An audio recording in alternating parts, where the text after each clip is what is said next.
不知道大家在给果树进行剪枝的时候，有多少人会考虑路这个因素呢？我是不得不面对现实，不得不考虑呀，因为现实远比理想要复杂和残酷得多。最近有一群鹿，一到夜里边就来我这地方聚会，把我附近的果树还有玉米都给糟蹋了，甚至连西红柿都不放过。前一阵子计划给苹果树做下剪，结果还没开始呢，就被鹿先动手了。有很多这样侧枝的尖儿，还有很多的结果的果梢都被它给我啃了。现在大家看到的其实是已经恢复了10多天的结果了。看看侧面的这些枝，看着都是光秃秃的，每一个尖儿还有上边的嫩叶和果台，它都不会放过的。看看这些都是给吃秃了的，下边这些结果的果梢也被咬去了很多，但好在这些果梢是长得比较矮，所以很多还是幸存下来了。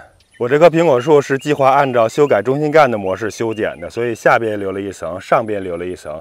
上边的那层是完好无损的，因为太高了，路够不着。下边的这层现在是惨了。还有背面的这一侧本来就有一大片的空缺，我当时是留了不少枝的，结果有些枝看看这种还是被鹿给吃了，有的小枝就干脆被鹿给撕掉了。看我上层的这些枝，现在都是给进行了拉枝处理的，像这样把头给它拉下来。然后它整个的平面就会有充足的光照，就会长很多的果台副梢，就可以开花结果了。这面有空缺位置的，我其实留了好几个备用枝，像这种我都不敢给它往下拉了，因为只要拉下来的话就被鹿给吃了。像这样的这个已经挺高的了，尖儿还是被鹿给吃掉了。再上层的这个我也等它长长吧，反正是留了3、4条的备用枝，这样的话不管是被鹿吃掉了一些还是怎么样的，最后我总还是有一些剩下的。其实我夏天给这棵树进行修剪的时候，还是剪得比较轻的，比计划的要轻了不少。当时还是留了一手，就是防着鹿呢，怕鹿过来再把我剪剩下的都给吃了。就像我这种春天刚移栽的小的果树，当时是把枝一步剪到位了，结果下边的侧枝都被鹿给我吃了。现在是欲哭无泪啊！另外这棵也是一样的，看看下边的叶子都被鹿给咬秃了。其实现在大家看到的已经是恢复了很久的结果了，应该有将近1个月了。鹿是这样的，它给你吃一次，然后养2个礼拜，然后之后它再过来一次，所以上边的嫩尖嫩叶基本上都保不住，只要它来一次就给扫荡一次。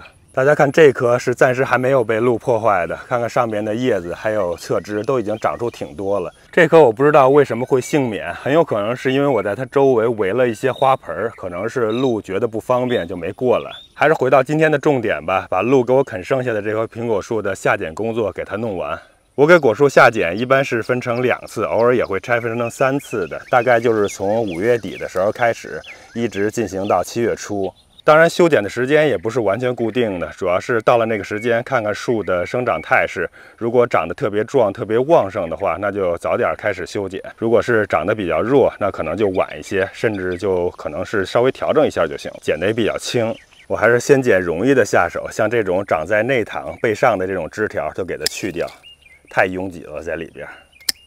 还有像这些是直上直下的背上枝，离中心干也比较近，都直接给它疏除掉就行了。像这种也是类似，这些都不要了。中心干这附近长出这种新的小芽子也都不要了，把它完全去掉，抹掉。这种也是太近了，离中心干不要了。这边这条侧枝上边长了是满满一排的直上直下生长的这种背上枝，我可以给它去掉一些，像这种就给它去掉了。我还剩下了一些留着将来拉枝用，就像这样把它拉过了，因为我这边感觉空缺实在是太大了。第1层的主干上边相当于朝这个方向的少了一枝，像这种继续的都给它剪掉。这一条可以往那边拉一拉，这些继续的给它剪掉，这个剪掉。在前面头这个地方，我是在背下留了一个芽点，然后把头给去掉了。背上的枝梳的差不多了，把背下的也给它剪掉。这有一条长得稍微比较粗壮的侧枝被我拉到下边了，我从这里边把尖儿给它去掉。这种被鹿给吃掉尖儿的小侧枝我也给它去掉了，看这有很多。还有这个比较高的也是被鹿咬掉尖儿的，而且是背上枝比较粗大的，给它去掉。还有这种一眼望去直上直下，而且你要是给它拉下来也会跟其他枝干重叠的，这种就完全没必要留了，去掉吧。这个也都给去掉。这条枝呢，前面都被鹿啃掉了，然后也太长了，我就从这儿给它剪掉回缩了。侧面这儿有个芽点，可以往旁边冒头。现在这枝干上还是有不少的果梢的，明年应该是能开不少的花的。希望别再被鹿给我啃掉了，这种枝条就都打掉不要了。这个枝头得好好的修剪一下，我得把这个果梢给它留下来。这儿还有一个小芽，把这儿剪掉。然后上边的这些，像这种直立生长的都不要了，还有这个也是。这种被鹿咬残的小枝给它剪掉，背下的给它剪掉，没剪下来，剪掉，这个也不要了。这儿还有一个被鹿给咬伤的尖儿，也给剪掉吧。这条小侧枝呢，我就从这儿给它剪下来，然后看看能不能再长出芽点来吧。这还有几条背上枝，剪下来。这边的差不多了，换到下一条，这个直上直下生长的，干脆这整个我就都不要了吧，剪掉。哎呦！刚才这儿这条枝，即使是拉枝的话，跟我原来有的这一条也是重叠的。这条我暂时先留下吧，等将来冬剪的时候再调整修理。这条枝呢，我留一个向那个方向的芽，给它剪短吧。后边我给留一个向下的芽点，把尖儿剪掉。这个离肩部太近的，把它剪掉不要了。再下一条，把尖儿打掉，这个剪掉，背上枝去掉，再去掉一些。这一条给它剪短，行，第一层就先这样吧。现在到了中心干了，这种枝条我就干脆清掉不要了，太靠近中心了。再往上一点儿，这种也不要了。这一条我在想是不是在这个位置给它拉下来，这先留着吧。好了，接着就到第二层了。这两根直上直下的背上枝剪掉吧。哎呀！这上面也有很多的果梢，苹果树还确实是这样，你不把它的头拉下来，把枝拉平，或者是把头拉得很低，它上边是很难有结果的果梢长出来的。这条背上枝剪掉。这种被鹿咬过的枝头，不管是该不该修剪，还是要给它剪上一刀的，因为我发现鹿咬过之后，树很容易得一些各种真菌感染，所以把这个头剪下来了。不知道鹿嘴里到底带了什么。上面的这一层我感觉这样就可以了，通风透光性挺好的了。剩下的工作就等着冬剪或者早春的时候进行吧。顶上有3根直向上的枝条，我得给它剪掉2个。苹果树旁边的这棵湖景水蜜桃，丽丽已经给套上果袋了，是这种纱网型的，看看隔着果袋还能看见红色呢。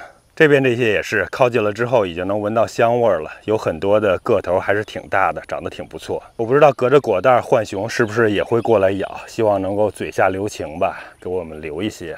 大家看一下密密麻麻的果袋，我们当时数了一下，大概有56、7个桃子。我感觉对于这种3年多的小树来说，留这么多的果子还是有点多的，有一部分能明显看出来个头不是特别大。下次疏果的时候得再下手狠一点，多疏掉一些。不过从整体的桃树生长来看，树势还行。这一个夏天过去，桃树应该是又长粗长高了一些。所以应该是没有太多影响的。我们自己吃少点大桃子还是多点小桃子，其实无所谓的，小点可能更好点。其实果多的话，浣熊想过来偷的次数也多点，这样的话我们能多剩一些。这湖景水蜜桃的成熟时间实在是太晚了，等得着急呀。我是种了2棵湖景水蜜桃，另外1棵是去年春天的时候种的，现在上面也长了一些桃子，比刚才那1棵还要轻。早知道就应该种1棵湖景，1棵白凤了。白凤看起来是成熟的比较早的早熟品种。哎呀，兔子又来了，又过来吃我的麦子了。这个剪掉，这条剪掉。我刚才又想了想，像我这种用修改中心干形式进行修剪，留2层就已经足够了。如果再留3层的话，上面太高了，我站在这个梯子上就已经够不着了。而且第3层如果在这儿也是跟第2层挨得有点近的，还得更高才行。所以这样的话，我就不能留这个比较强壮的这条主干的枝头了，我要把它剪掉。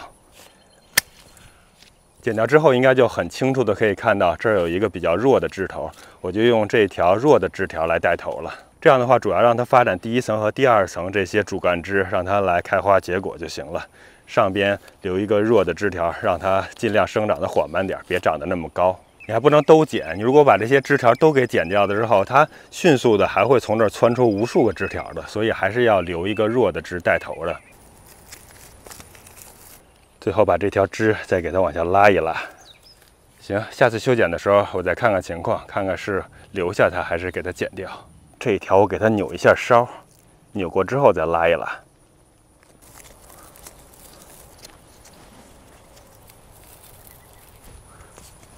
有些太小的，我再用牙签给它撑一撑。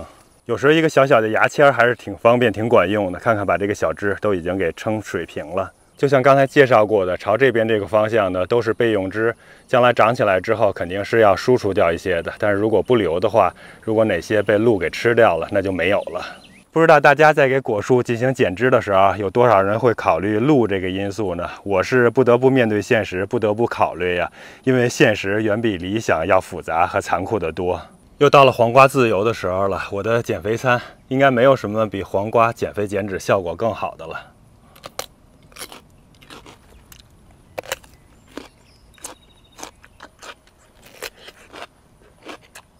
这旱黄瓜还是要比常绿黄瓜的口感好很多。